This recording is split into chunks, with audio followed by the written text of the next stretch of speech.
ลงซาซาก็ใกล้ๆได้หลายสร้างหลายขอทีมงานรุ่นกันบางนนี้ครเสาเล่าว่าเขากับเฮาจงโชคดีทั้งสูงกับทั้งต่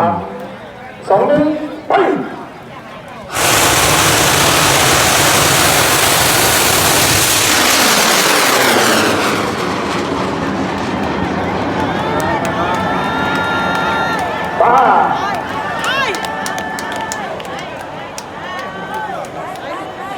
อย่าแผ่ว